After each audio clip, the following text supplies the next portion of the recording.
अक्टूबर 2023 में दोषी serial killer Chandrakant Jha को 90 दिन की पैरोल पर जेल वापस लौटना था, लेकिन इसके बजाय उसने गायब होने का फैसला किया।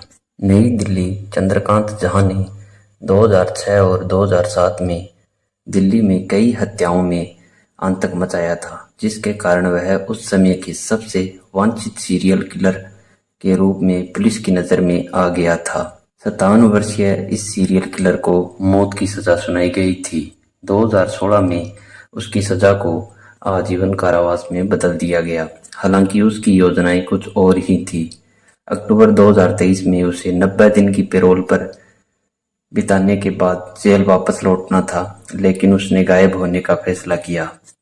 दिल्ली पुलिस ने घोषणा की कि उसे फिर से गिरफ्तार कर लिया गया है।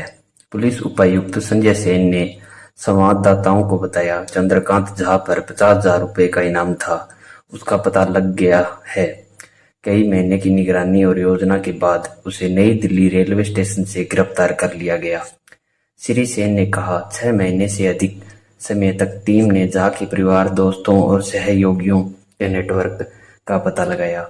उन्होंने उसके पिछले अपराध स्थलों की जांच की और दिल्ली, एनसीआर, हरियाणा, उत्तर प्रदेश और बिहार की फल सब्जी मंडियों में लोगों से पूछताछ की, जहां झा ने कभी काम किया था। भारी मात्रा में कॉल डेटा रिकॉर्ड का विश्लेषण करने के बाद टीम ने एक संदिग्ध मोबाइल नंबर की पहचान की, जिससे उन्हें अतंत चंद्रकांत झा के लोकेशन का पता चला।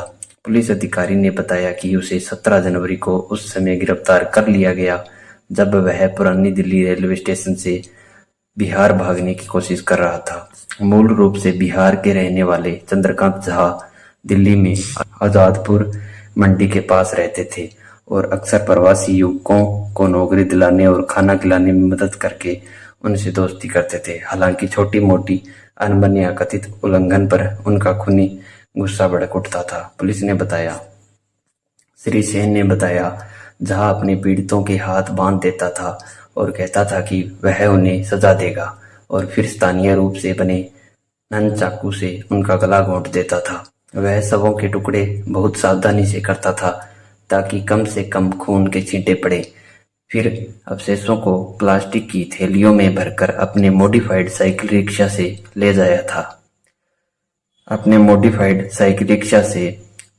जाया जाता था और फिर पूर्व निर्धारित स्थानों पर अक्सर तिहाड़ जेल के आसपास फेंक दिया जाता था।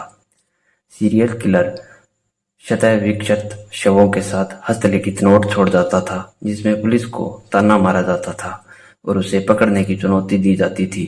उसने तिहाड़ जेल के पास कई शव फेंके थे।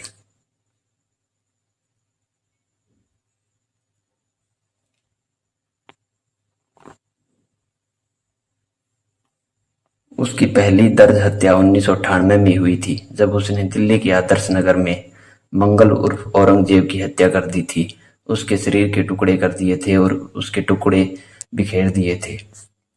पुलिस ने बताया कि 1998 में गिरफ्तार होने के बाद उसे 2002 में रिहा कर दिया गया।